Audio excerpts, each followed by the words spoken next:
This perhaps may be my last presentation to you in this forum. Who knows what may come, may not. I'm not announcing anything right now.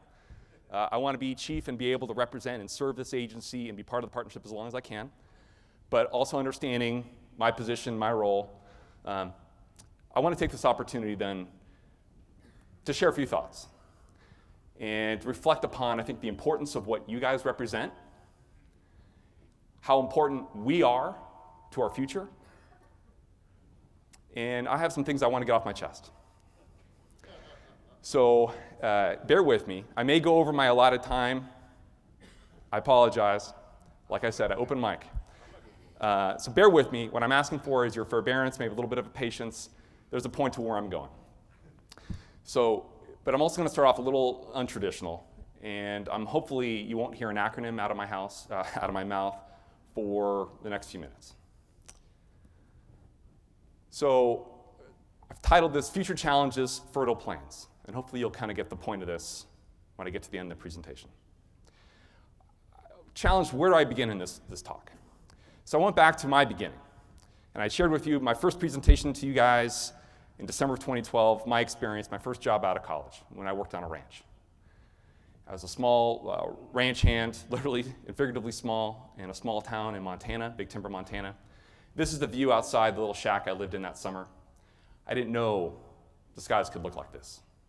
I grew up in urban America, coastal California, didn't know jack about ranching, didn't know anything about agriculture. This changed my life. So I want to share with you a little bit about, and again, this is where it gets off the tracks, the rails a little bit here. But it's important to think about, why are we here? Why do we care about resource conservation? What animates this partnership? And I think it goes back. It goes back to individual experiences like I had, but it goes back to experiences we've had as a community going back 80 years. It goes back in the American experience, settling and cultivating this continent. It goes back even further than that. So I'm going to go way back. And I'm going to go back to, in the Western civilization, our creation story, and that's Genesis. And there's passages out of Genesis that if you listen closely and you ponder it, it actually has a little bit of our story in it. In the beginning, when God created the heavens and the earth was a vast wasteland, and darkness covered the abyss. The Lord God formed man out of the clay of the ground and blew in his nostrils the breath of life, and so man became a living being. So the Lord God cast a deep sleep on the man, and while he was asleep, he took out one of his ribs and closed up its flesh. The Lord God then built up into a woman the rib that he had taken from the man. The man called his wife Eve, because she became the mother of all the living. So let me unpack this a little bit. This is a story about us, Adam. The name Adam comes from an ancient Hebrew word named Adamah, which can be translated as ground, earth. So this is a story of creation. Out of the chaos, God creates clay, creates earth, and out of the earth, he creates Adamah. Out of Adamah, he creates Eve. Eve is an ancient Hebrew word named Hava, which means to live, to give life, which I think for me, when I made this realization, it was, at least for me, profound, that the ancients in this creation story understood the connection, and Adam being the connection between the earth and humanity, and out of that connection, he created life, Eve. In effect, we are all ribs. We are all Eve. We are all of Adam. Last year, in Pope Francis, when he wrote his encyclical on the care of our common home, this was his call to action for all of us. Our concern for the environment, concern for what was happening globally. He wrote, "We have forgotten that we ourselves are dust of the earth. Our very bodies are made up of her elements. We breathe her air and we receive life and refreshment from her waters. The human environment and natural environment deteriorate together. We cannot adequately combat environmental degradation, unless we attend to causes related to human and social degradation. In fact, the deterioration of the environment and of society affects the most vulnerable people on the planet. So that's what I want to talk about today. This is beyond about Farm Bill, this is beyond programs, this is beyond acronyms, this is about what we're doing. And we've got some big challenges ahead of us. Chief Bidwell talked about that. Secretary Vilsack intimated that. So over the next few minutes, I want to talk about some of what these challenges are, to hopefully share a little bit of why what we do is deadly serious. And what we do is beyond about environmental health, it's about social health, it's about human health. I hope a little bit what we share here is sobering, maybe a little scary, perhaps a little depressing, but this is a call to action for all of us. And fortunately, we know the way out of this. So the first tangent where this begins, this is a dust storm in Dikmedes, Turkey, in the year 2014. This is actually in the year 2012. This is following one of the worst droughts in recorded human history. This is in the Fertile Crescent, stretching from the Anatolian Peninsula in Turkey all the way through Syria and Iraq. From 2007 to 2010, it was the worst instrumental drought on record. It displaced 1.5 million people out of the rural communities.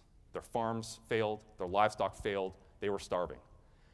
These people were displaced into the already teeming city centers in Iraq and Syria, and a lot of folks believe that this social dislocation touched off the absolute chaos and civil war we're now seeing in this community. To me, this is also a warning shot. This is what happens when governments can't provide basic things you need: security, water, and food. And if a government can't provide that to its people, you have chaos. Climatologists believe that it was actually human-induced climate change, which makes mega droughts such as this increasingly likely, 2 to 3 times more likely going into the future. So this isn't a one-off experience somewhere else in the world. This is unfortunately maybe the new normal. And unless we do something about it, impacts from the Fertile Crescent do impact our security here in America, security across the globe and our allies, but really our security as a civilization. What's it causing the human climate change? What you're seeing here is this growth curve of population going back 1,000 years. And it's really in the last 100, 150 years we see this surge in global population. That's great.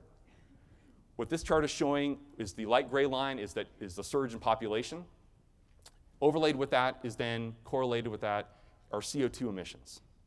As humans increase in population size, emissions from human activity increase, which is great. It's about human progress, economic progress, quality of life, industry, innovation, success, longer lifespans, all really positive things. But the unintended consequences of these emissions have impacts for us.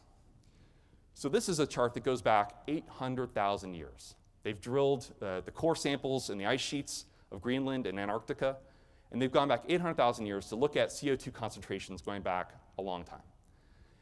Over that time period, we've never exceeded 300 million parts per million. 300 parts per million over that time period, except within the last 50 years. In 2008, we now exceeded upwards of 400 parts per million. So then forecasting out on business as usual, this is where we're forecast to go by the end of this century, in terms of just CO2 concentrations. Well, what does that mean? Basic physics, CO2 and its wavelength actually absorbs a greater component of the solar radiation wavelength from the sun. More energy in the atmosphere, energy is heat. What this is are maps around the globe. There's a lot going on here, let me kind of unpack it. This is showing over the last century, from 1900 to 2000, what's going on both from a modeled and from an actual temperature reading. The blue error bar you see at the bottom across the different globes, those are what the climate models forecast. If they pulled out human-induced forcings, basically human emissions of CO2, that's what the models would have projected where temperatures should have been. The red error bar is then the overlay actual CO2 emissions from human industry, from energy production and use. The black bar is actual temperature readings, showing that the models are actually pretty good at showing trend, if not magnitude. So over the last 50 years or so, globally, we've had anywhere from a half degree centigrade to a full degree centigrade increase in global temperature. So this is, again, going back to 1900. These are actual readings and model readings on temperature. So you have, under this, two different scenarios. So you have business as usual scenario, and then what we're trying to hit. This is where we're forecast to go in terms of temperature. Anywhere from 2.5 degrees Fahrenheit to upwards of 8 to 11 degree Fahrenheit increase on our surface temperature. This is going back 1,000 years to get into the ice sheets and tree rings, looking at temperature and showing that the last 50 years have been warmer than the preceding 950 years. Yes, there's been variations, but then forecasting out with the models forecast where we're going, unprecedented change in the heat of our atmosphere and our global surface temperature. So what does this mean for water? Already today, in 2012, water insecurity is one of the greatest challenges we face for humans, for our economy, and for the environment. 750 million people globally are water insecure. 50 countries live in water stress. This is a map showing the indices of water stress. Pretty good correlation in parts of the world where you have civil strife and war and conflict and dislocation is where folks don't have access to water. This is a forecast then into 2025, where climatologists forecast with a 3 degrees centigrade, which is about 5.5 degrees Fahrenheit increase in temperature.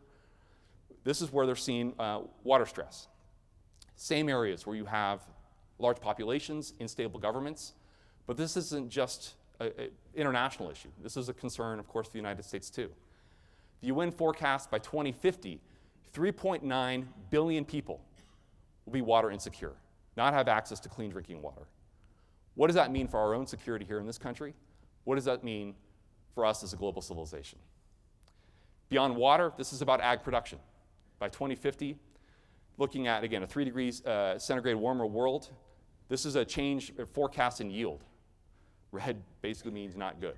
Upwards of 50% decrease in some parts of the world in yield from our grain crops. So when you're trying to feed 9.5, 10 billion people by 2050 on less land in a warmer climate, these are real serious issues. But this isn't just a global issue. This is happening here in America. What this is satellite data from 1988 to 2010. And it's showing soil moisture, surface soil moisture, and trends, annual trends.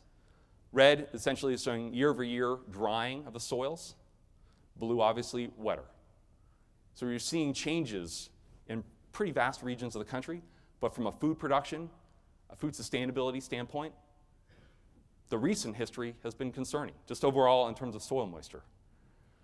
This then is a forecast into the future, looking at the last 30 years of the last decade, 1971 to 2000, comparing that to then the forecast of 2070 to 2099, and the consecutive number of dry days. Basically, what's going to be the increase in number of dry days or drought periods? They're forecasting upwards in some regions of the country anywhere from a week to 2 additional weeks of consecutive dry days. And this isn't just a Desert Southwest challenge. This is a Great Plains challenge, but this is also then Pacific Northwest challenge. What does this mean for the salmon fisheries? What does this mean for the health of the forests of the Northwest? What does this mean for wildfire, water production? What does this mean for disease from beetle infestation? But also for grain production in the Palouse, in Oklahoma, and Kansas, Nebraska. What this is forecasting out by 2050, excluding climate, just looking at demographic demand for water. So you have growing populations, growing demand, M&I, demand for water.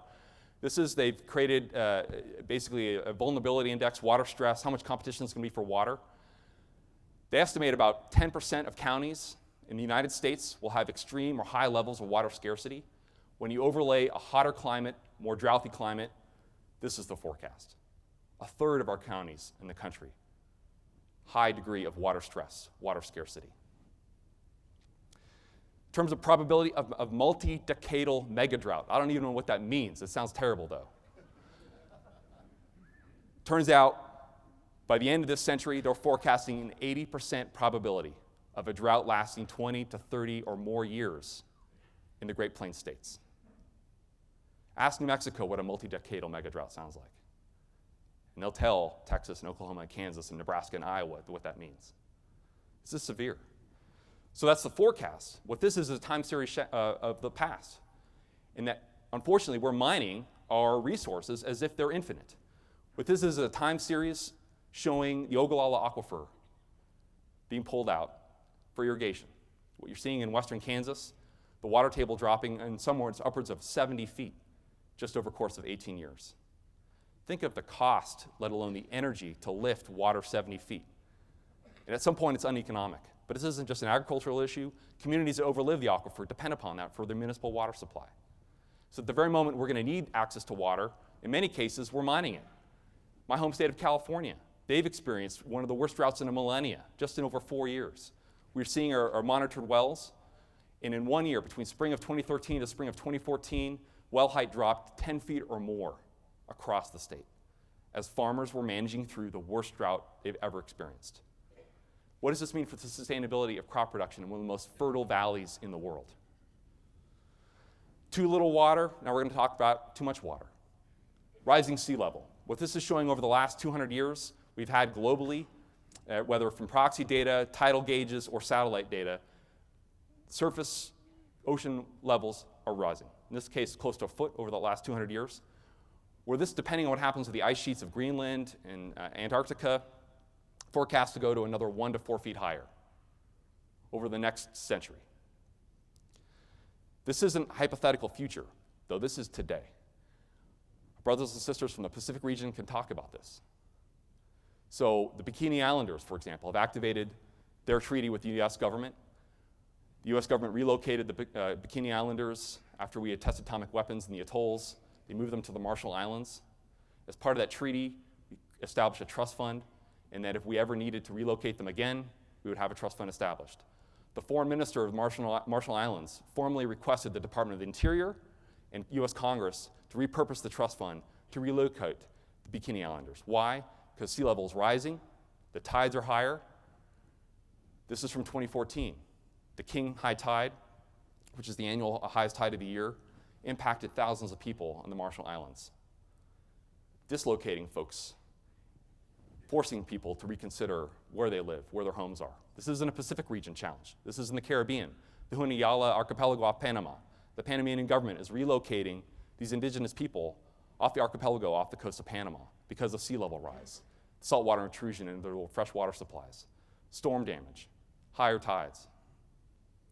But this isn't an overseas problem. This is now an American challenge. This is tidal data, proxy data for North Carolina, showing that we've seen, of course, in the North Atlantic region, higher tides, higher sea level in North Carolina. Looking across the southeast, what this is a map that shows vulnerability to sea level rise. So it's looking at coastal slope, wave height, coastal zone. They overlay all those different factors, looking at risks. So beyond there just being some of the largest, more significant metropolitan areas in America, if you're a farmer, you should also care about this too, because these are the port facilities. These are the infrastructure you use to export your grain and your livestock and your all your products overseas. Turns out 23 states have ocean property. But if you live in the interior, if you're in Montana and Iowa, Nebraska, Oklahoma, you depend upon the coastal zones for your livelihood. Beyond rising sea levels, we also have experienced drought, or experiencing more severe storms. What this is showing is increasing severity in storms. So it's looking at from the years 1900 up to 1960, that's the average. They compare that 60-year average with then the following 40 years. And you can see the change in a 2-day storm event, which are very severe. You're getting higher, more frequent, strong precipitation events every decade. Looking nationally, what this is showing is decadal trends in flood events. So green triangle means more flooding. The bigger the triangle, the more frequent the flooding. So this is upwards of 18% decade over decade increase. You can see, just ask the folks that live in the Red River Valley or in the Northeast, the storms they're experiencing, what does that mean to their communities, but also impacts to agriculture. But then in the Southwest, you're seeing, because of lower snowpack, lower precipitation, less frequency in flood events. Hotter climate means plant stress. Plant stress means less grain. What this is showing is harvests of corn and beans from Illinois and Iowa. On the x-axis of this is warmth, so it's the hottest day, average day of the year in the summer during the peak grain production months. Y-axis is yield. Basically, the hotter it is, the less yield you have. So if that's the case, This is from a forecast looking out in the California Central Valley, different types of agricultural products, forecasting out 50 years into the future. As you get a hotter climate, what does this mean for yield?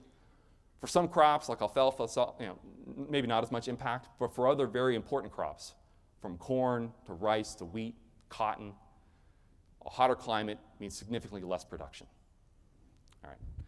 So we have a lot of challenges. You guys get it. Beyond the climatic challenges, beyond the resource challenges, though, we have some other challenges, and that's our own relevancy. I don't mean to offend. This is something I feel. This is something NRCS feels. This is something we all feel. The demographic trends that have been underway in this country now for a long time. Anyone that lives in rural America can talk about it. This is from US Census data. So when we were created in the 1930s, about 30 or 45% of the American population lived in rural America. Today, less than 20%, about 19% of the American population live in rural America. But beyond population, those involved in agriculture, the trend is also very significant. So just looking at farmers, when we were created, according to US Census, in the 1930s, about 13% of the American population, the workforce, was involved in agricultural production. Over the next several decades, this is where we are today as a percent of the workforce. What does this translate into? One of the after effects I submit to you is the challenge the Congress had, to enact a farm bill, which is supposed to be a bipartisan, bicameral, urban, rural love fest where we get together, set aside politics, look at good policy, invest in each other, and move forward. But because in some part we're losing our relevancy from a political capital standpoint, we have difficulty in catalyzing the coalition to get it done. And instead we have fissures, where it's now urban versus rural, rural versus urban. And the policy fissures that we have been able to set aside and instead focus on what was right for food production, food nutrition, conservation, instead are getting set to the side, and we're now focusing on other political dynamics that are really unfortunate for what we're here to talk about. So we've got to talk about how do we elevate our relevancy. And Chief Tidwell talked about this and how we communicate this with the public, with the people we serve, but with folks who don't necessarily know who we are or why we're here or why we're so valuable. We have real challenges. This is sobering for me, but in this, there are incredible opportunities. And I know of no other organization, collection of partners, that can do this better than us. We're the only choice, in my view, we have. There is zero appetite in this country for more regulation. There is zero appetite for increased deficit spending. There is zero appetite for more government control of your land, of private lands. So the choice we have is sort of just let things roll and just hope for the best, or instead be proactive, purposeful, mindful of what we got to do. And that starts with going back and focusing on why we are created, who we are. So this is a quote from my predecessor, the first chief of NRCS, Soil Conservation Service, Hugh Hammond Bennett. He wrote, "Under such a plan, soil conservation is not just an incidental bit of the mechanics of farming. It becomes part and parcel of the whole business of making a living from the land, and is the only way by which we may have permanently productive land for permanent agriculture." Conservation planning, he called it blueprinting. It's taking the technical expertise, the skills we have, and sharing that and imparting that on the landscape, so that landowner, that farmer rancher, can better manage their herd, their crops, their soil, their water, their inputs, their energy, hopefully be more profitable, hopefully be more productive. So we're going to have a panel following me that's going to be talking about the National Conservation Planning Partnership. What this is an investment of our collective partnership across the 5 organizations coming together, investing in first defining really concretely what we mean by conservation planning, looking at what training we need to offer our employees across these organizations to make sure when they go out in the field and work with a farmer rancher, they have the best available expertise, they have the tools, the technology. We're going to put in place hopefully a more robust and standardized approach to certification, so that when someone goes out there and they're certified, that means something to the farmer, but then also to us, but still allow for local control and certification for what local communities and states need to have to ensure that folks are adhering to state and local laws. We're talking about communication on how we offer our farmers a better product, a plan they can actually use and understand, but also how we communicate the value of planning to the taxpayers, to partners who don't necessarily know what we're about, but also to our own employees. So the panel, there's going to be a great panel discussion on this. Starting today, at this conference, we're going to be finishing up this partnership. We have an action plan that's going to be cemented and locked down, and then we're going to roll. So part of this then is an investment from us into the partnership.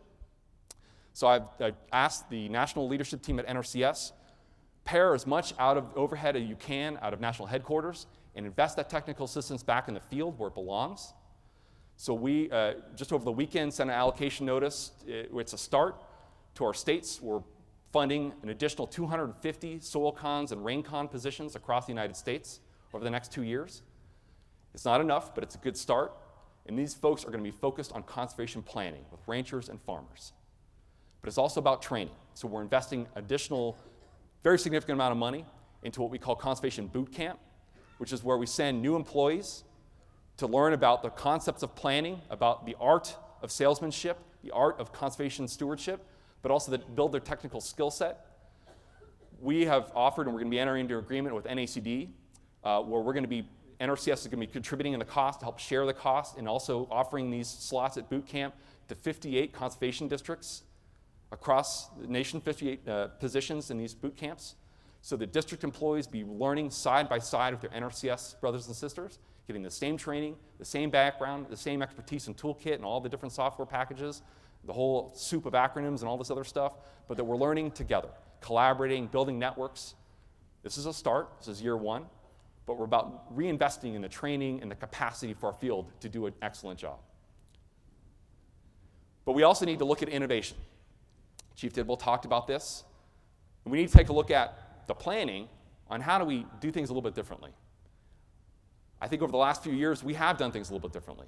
We've used science. We've used a locally led approach to solve national problems. We look no further than the wildlife arena. Starting in Montana with the Arctic fluvial grayling, working its way to the Oregon chub, the bi-state sage grouse outside the gates of Reno, to the Louisiana black bear, the New England cottontail, and the greater sage grouse, all in the last year and a half, either not listed, taken off the candidate list, or delisted. The only reason was because of the locally led approach, the voluntary, collaborative, incentive-based approach to conservation. Because forest landowners, ranchers stepped up. They said, I want to be part of the solution. I get it. But the investments that this partnership, collaborative approach brought also helped their bottom lines, helped them be more sustainable, ensured these critters don't make it on the ESA, which would have had a lot of bad effects for those private landowners, but also on the public lands, but also concretely demonstrates the value beyond dollars and cents that you can bring species back. You give Mother Nature a chance, she will come back, but you can also provide room for the habitat, but also provide for the food and fiber production we're going to depend upon.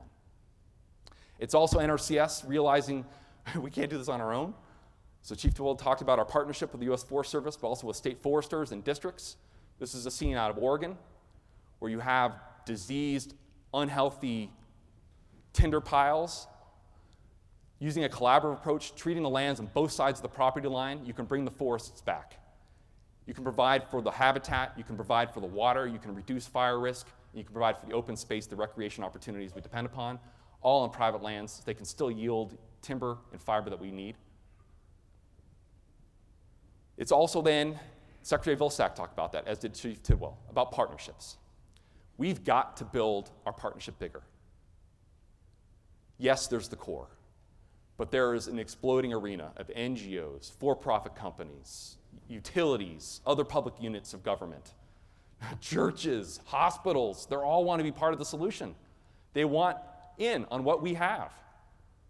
Instead of seeing them as competitors, we need to bring them in as collaborators. So one approach we're doing that, the Secretary talked about, is the Regional Conservation Partnership Program, which is the only program acronym I'm going to give you today. So, but in this case, districts are in the lead. Some of the most successful innovative projects in the country are being led by districts. In this case, this is a scene out of Oklahoma. The Oklahoma Association of Conservation Districts, they have an Oklahoma Healthy Soils Initiative where they're getting ranchers and farmers out to learn about better stewardship of their soils, what that means for savings for their inputs, but also hopefully protection and resiliency in the face of a hotter climate, a drier climate. In New Mexico, the Secours. I've talked about that previously with you all. I'll visit on this. Another district cooperative approach, the New Mexico Association of Conservation Districts, partnership with the Interstate Stream Commission, ISC, right, Brent? All right. Came together in investing in these historical legacies of stewardship and community well-being and infrastructure, the Secours, these communal water conveyance systems that are in place for 300, 400 years. They're part of the tapestry of the American landscape. And it's the collaborative, district-led approach that's keeping these Secours alive. Taking this old, leaky, jacked-up pipe and installing, just fresh off the press, got this picture last week, state-of-the-art welded steel pipe. And it looks like, I was like, oh, it's a little garden hose. Wrong, look at the size of that thing. Look at the guy next to it for a little perspective. This is serious infrastructure that will be in place for another 100 years to ensure the pacientes that rely on that acequia for their water supply have more efficient delivery, better access to the water, secure access to the water, ensuring those acequias stay in place and are vibrant for the long term. Oregon. Over the last several weeks, we've seen the travesty of what's happening in a community there. And it's in part, it's about the dislocation that people feel from their government. But in this case, it's the Oklahoma Association of Conservation Districts connecting people with their government, empowering landowners and ranchers to do something positive and proactive, but also in return, getting the government off their backs. This RCPP project is looking at the Oregon approach to sage grouse conservation, signing up over 160 ranchers, giving them Endangered Species Act certainty that if they cooperate and better be stewards of their rangeland areas, they don't got to worry about ESA for sage grouse. And then in the southeast, the Flint River Soil and Water Conservation District, leading a national project that's bringing in 11 other districts, 30 partners in total, looking at the Apalachicola, Chattahoochee, Flint River Basin. I practiced that several hours this morning. Showing how agriculture can be part of protecting the health of the rivers in this basin that are under a lot of stress, a lot of demand from urban communities for water, but also important for agricultural water use. Talked about partnerships, but we've also, I need to talk a little bit about with you guys about some folks who have been left behind. And it's our, and I submit to you, our social and moral responsibility to do what is right. So what this is a map of what we call at USDA the Strikeforce counties. This is an effort where we're, particularly the three service center agencies, NRCS, Farm Service Agency, Rural Development, are trying to collaborate and focus assistance in the most poverty-stricken counties in America. Today, over 45 million Americans, 1 in 7 live in poverty. 1 in 5 American children live in poverty. How is that possible? Well, it's our responsibility to do something about that. So over the course of the Strikeforce initiative, NRCS alone, we've invested into these very poor, poverty-stricken counties over $1.3 billion in targeted conservation assistance. At the start of our administration in 2009, this is just looking at socially disadvantaged and limited resource producers, just our financial assistance programs. We had about, on annual average, about 2,400 contracts a year. We said that's not acceptable. We need to do a better job of outreach, engaging these communities, bringing them in, giving them support, spending the extra time to give them the conservation planning that's needed to get them access to the programs, and then getting them the support they need. Promises made, promises kept. 161% increase in the number of annual contracts we're now putting in place for socially disadvantaged and limited resource producers. Over $160 million a year now are going into conservation on-the-ground solutions for these communities that previously had not had access. It's about building the partnership, broadening the brand, bringing more people in, building the constituency to advocate for what we do. It's working with our tribal partners, tribal communities, like here in the Navajo Nation in southern Utah, the McCracken Mesa Rangeland Project. helping to bring back the health of the range and native grasses for cultural resources, but also for the health of this range, to be more resilient to invasive grasses and to drought. It's also about working in areas that are a little more non-traditional, shall I say. But this is a map of food deserts. USDA defines a food desert as an area where you don't have access to a supermarket, a place where you can buy food, and you don't have transportation to get there. Turns out over 23 million Americans, both rural and urban, live in what are called food deserts. So they don't have access to public transit, they don't have a bus, they don't have a car, and they don't have anywhere to get food. Public health specialists, they look at that, and there's a direct correlation between low access to healthy, affordable, nutritious food and bad health outcomes. Obesity, diabetes, heart disease, cancer, hypertension. So what do we do about this? Well, some of your colleagues are doing something about it. Been quietly beavering away on this. Working in areas like in Cleveland, with a refugee program that's bringing farming back into urban Cleveland, or NRCS partnering with Ohio State Extension and other partners to bring high tunnels into downtown Cleveland, to expand access to food production in urban areas, bringing the food, the nutrition, the jobs, the hope, the economic opportunity to communities that have been left behind. This is in downtown Richmond, where NRCS has a partnership with the 31st Street Baptist Church, but also innovatively with the Secours health system. We're right across the street from that high tunnel where we put in high tunnel, pollinator habitat, beehive. We're doing mulching, micro-drip irrigation. We're really helping this church. This church takes the food out of that garden. They have a nutrition center where they feed 250 kids a day. It's being fed by the fresh produce coming off this community garden. The excess is then sold at the farmer's market. The hospital matches 1-to-1. So folks that come, and this is a very poor community, folks can use their electronic benefits, food stamp benefits, SNAP benefits to buy food. The hospital matches at 1-to-1. The hospital has a truck that they show up every Thursday night. They have cooking classes. So they cook, they provide, here's how you prepare greens, here's how you prepare peppers, here's what they taste like. They're actually pretty good when you prepare them well. These are folks that haven't had that kind of background and training, haven't had access to fresh produce. This is in Detroit. Edith Floyd there is on the left. That's her farm, Growing Joy, which is really what it's about. She's selling her food at local markets, but then also donating to local soup kitchens. It's another farmer, Chris McLean from Detroit. He looks pretty tough. He's got to be tough because he's wearing a Pittsburgh Steelers hat about 2 blocks from Detroit Stadium. Okay. So we worked with him. He's got a high tunnel. The high tunnels bring in folks that we've never worked with before. We get in a conversation with them, just like with Edith, just like with Chris. We talk about mulching, crop rotation, pest management, nutrient management, irrigation efficiency. We're helping him be successful. He's now farming 14 city lots. He has perennial fruit, stone fruit, berries, table grapes. He's a successful businessman. He's bringing hope and opportunity back to parts of Detroit that have been left behind. So let me go back to where I began. And that's in part reflecting upon what was out of the creation story. So when God created us, where did he put life? The Garden of Eden. The Lord God then took the man and settled him in the Garden of Eden to cultivate and care for it. It wasn't just cultivation. The charge was to care for those resources.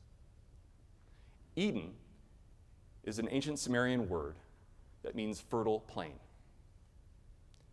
God didn't take life and put it into a botanical garden under glass. The ancients that wrote the creation story understood the fertile plains, the fertile soils, cultivate and nurture life. Nurture, nourish, support. And it's the care for those resources is what civilization is built upon. That's the creation story. That's our creation story. So when you bring cultivation, life, and opportunity to both rural and urban America, you start to address a lot of needs. Restore the health of soil, restore the health of people, restore the health of community. Perhaps we begin to address the broader health of the American society so that we as a people can reach our full potential.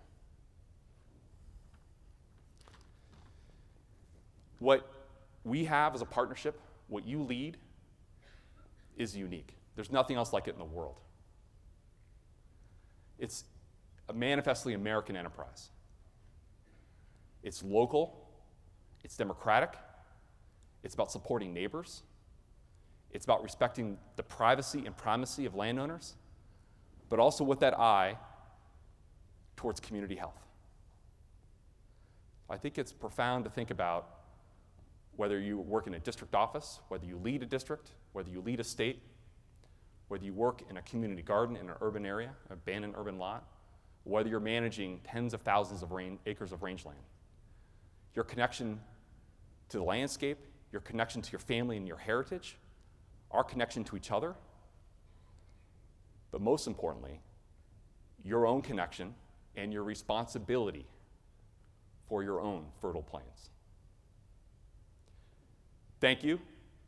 Be well, be strong, be proud.